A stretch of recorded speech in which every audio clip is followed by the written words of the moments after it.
Happy Thursday. Thank you for joining us tonight here on Rwanda Television, the news in detail. Starting us off tonight, today at Urugwiro Village, President Paul Kagame received the new Secretary General of the East African Community, Dr. Peter Mathuki, and delegation, including the Speaker of the East African Legislative Assembly, Martin Ngoga, and Judge President of the East African Court of Justice, Justice Kayobera. The Secretary General, Dr. Peter Mathuki, accompanied by this delegation, also met and held discussions with Rwanda's Minister of Foreign Affairs and International Cooperation, Dr. Vincent Biruta, to discuss issues of the integration process.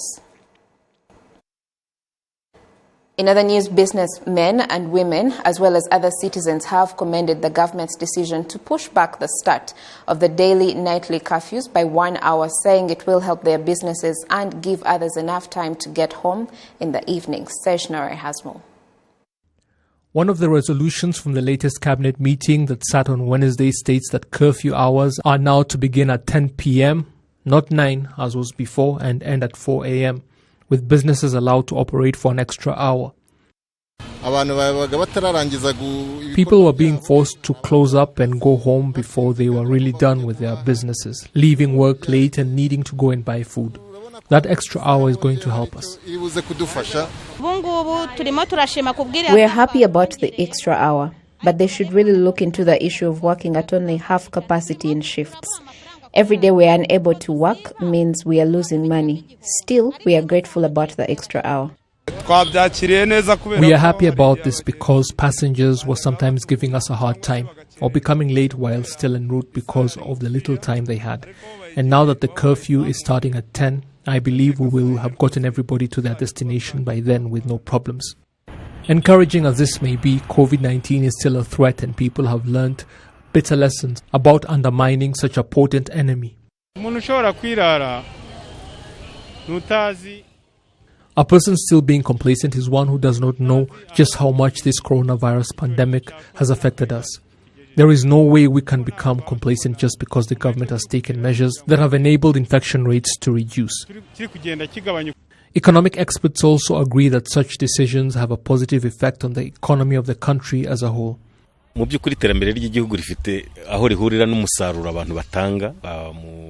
development of a country will always correlate with how productive its people are, and this can be measured in the amount of money they make or how hard they work, because as they work harder, they become more productive, if all other things remain constant.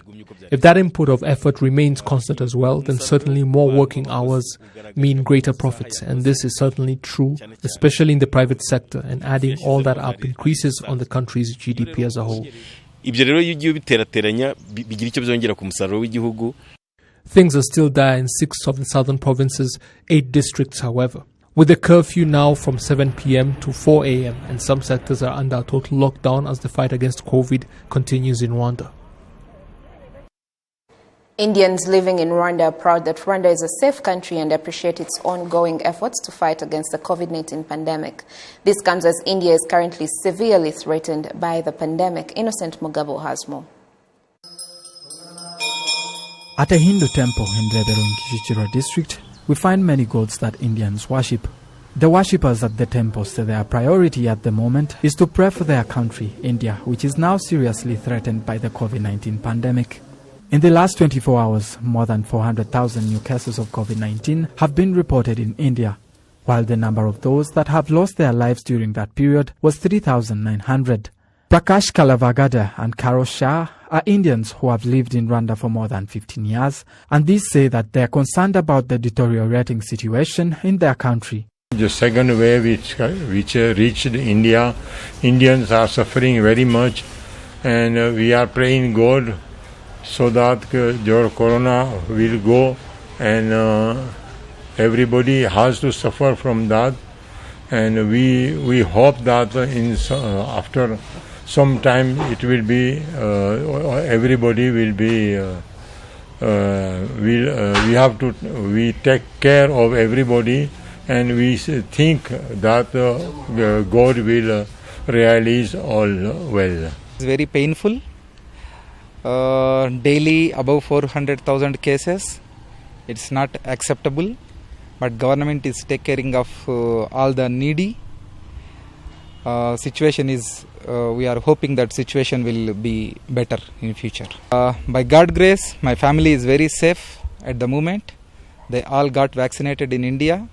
They are at home. In India, situation will definitely improve in coming 2-3 weeks because everyone is staying at home and taking the precautions, and most of them already got vaccinated, and the rest they are going to get vaccinated soon.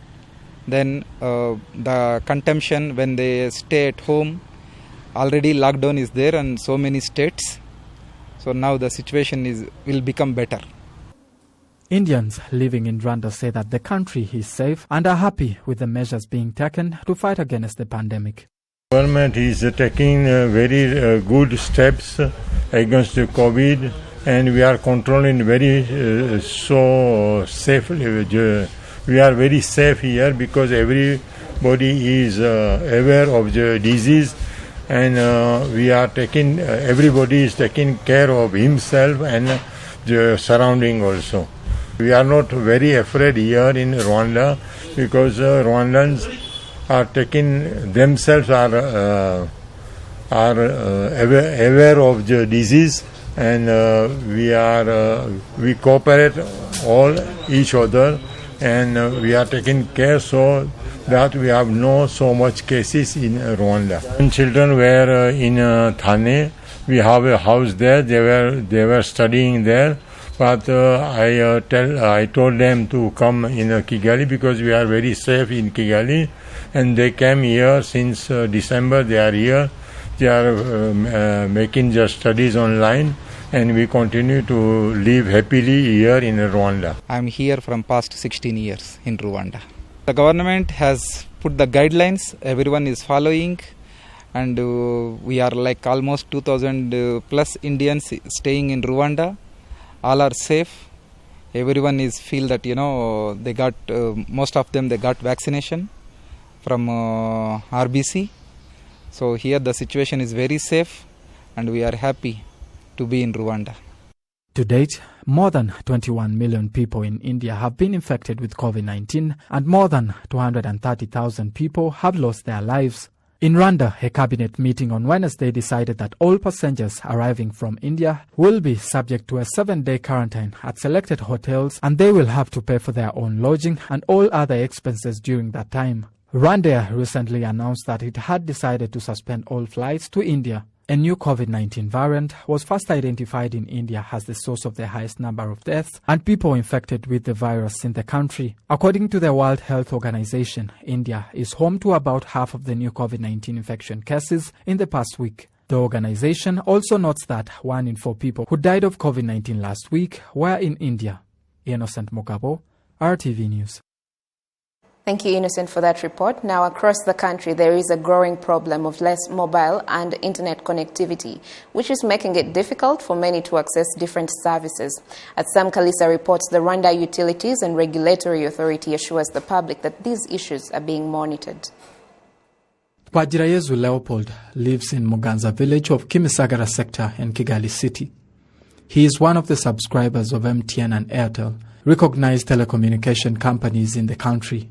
He testifies that being able to connect with his family has been difficult due to unstable mobile networks. It is a problem he shares with other subscribers who need internet in their daily activities, a problem they say leads to the delay of some services they offer.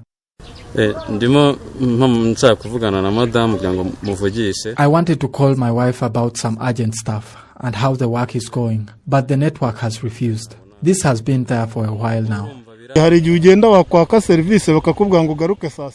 Sometimes you ask for a service and they tell you to come back later because of the unstable internet connectivity. They had eased service delivery, which helped in fighting bribery since many of the services were made accessible online. The unstable internet connectivity keeps residents moving up and down, which is really unnecessary.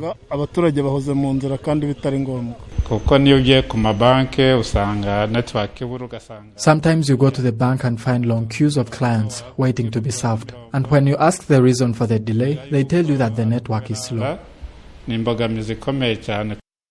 The General Manager of ICT Regulation at the Rwanda Utilities Regulatory Authority, RURA, Charles Gahungu, says that there are technology equipment worth 500 million Rwandan francs. The equipment are being used to identify the cause of internet cutoffs and places that have less mobile internet. MTN, Airtel and KTN SIM cards are put into the devices, which allows them to measure the strength of the internet connectivity.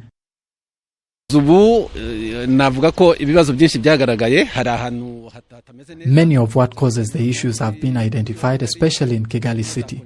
Some network towers interfere with one another, and we are working with the operators to correct that. Some places do not receive signals, whereas others have the problem of signal interference. We analyze all that and come up with solutions.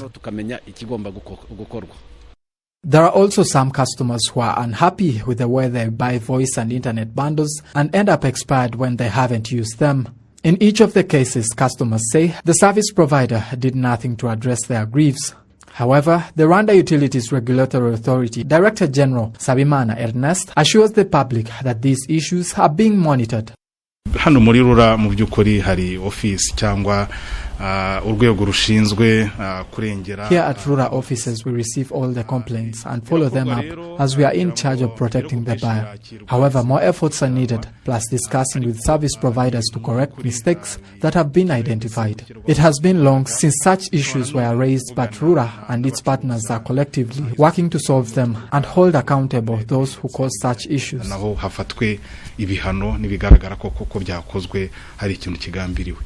In order to increase the number of telecommunication towers, 363 towers were built across the country last year and 45 more will be built this year. Mobile phone subscribers have increased from 4.7 million in 2018 to the current figure of 7.9 million. Now, as the country continues to fight the COVID-19 pandemic, industries have been requested to maintain the safety and well-being of their employees and to strive to create new jobs. As Jade Umgali reports, the Minister of Trade and Industry says the program to assist industries with creating multiple job opportunities is one of the ways to counteract the economic effects of the pandemic. Some industries have laid off workers, while others have reduced salaries due to the effects of the COVID-19 pandemic. Those who have remained at work say they had never deviated from the guidelines to fight against the spread of COVID-19. We have heard news that in other industries they are being fired, but that has not reached us. We have continued to work. Even the officials who live nearby us let us know if there were any sick people or if everyone is healthy. They have tested us many times. We maintain social distancing, wash our hands often, and this gives us confidence that our protection is working. Employers say that while industrial productivity has remained high, so has the cost of doing business because of the pandemic. In terms of production, it has increased a little bit, but in terms of income, it has reduced. Due to a lot of things. One of them, it is increasement of the prices of the raw material, increasement of the sea freight. All of that, we had about this evergreen ship, which has got stuck in Canal Suez. This one also, it has made the sea freight to go too much up. Cost of the raw material, shortage of the raw material during the COVID, because so many factories around the world they have closed during the COVID. So now they are not able to satisfy the world market. Also, it has made the prices to go up. The Ministry of Trade and Industry says the program to assist industries with creating multiple job opportunities and hiring is one of the ways the economic effects of the pandemic are being counteracted. We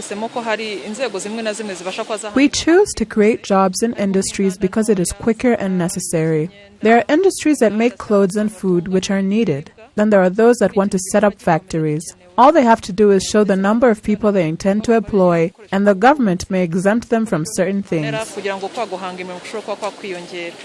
During this week dedicated to labor, different factories were visited to see their role in the economic and labor retention during these COVID-19 times, and the lessons learned from continuing employment development. The Minister of Public Service and Labor commends these industries for the precautions they take for their employees. Of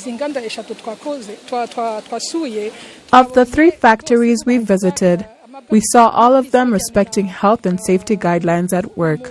We can also say that they give employees adequate rest.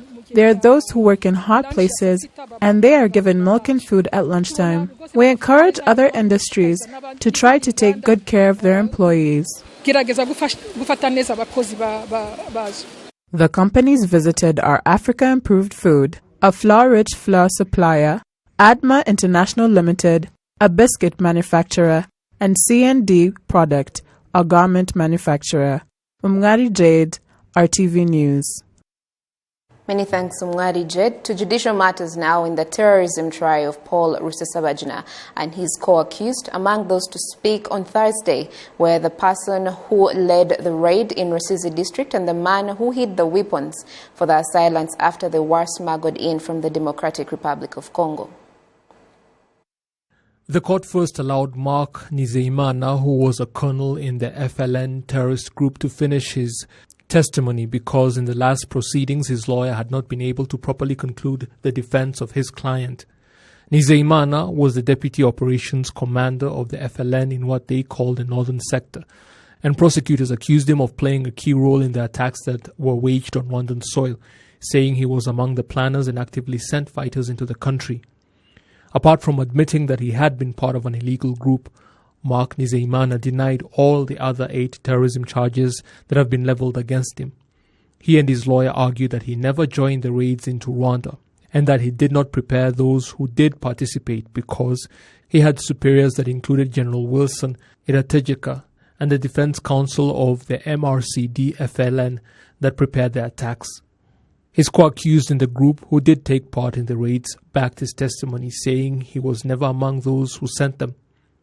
Another to take the stand was Kasie Bizimana, who pled guilty to all charges against him, including participating in 2 raids that hit Rusizi district in Rwanda's western province and helping to smuggle weapons into the country from the DRC, keeping them at the house of one Jean Berchman Matakamba. Bizimana, who was a second lieutenant in the FLN, told the court that each member of a raiding party was paid $100 as a bonus for the work they had done. Matakamba, the man Bizimana says kept the smuggled weapons for them, is also part of the group facing the charges, and in his testimony admitted to hiding the weapons and also guiding the raiders as to where to attack. He did, however, say that he was sick in Kigali when the second attack occurred in Rusizi. He told the judges that his involvement in the FLN stemmed from a misjudgment on his part and that he has no military background whatsoever.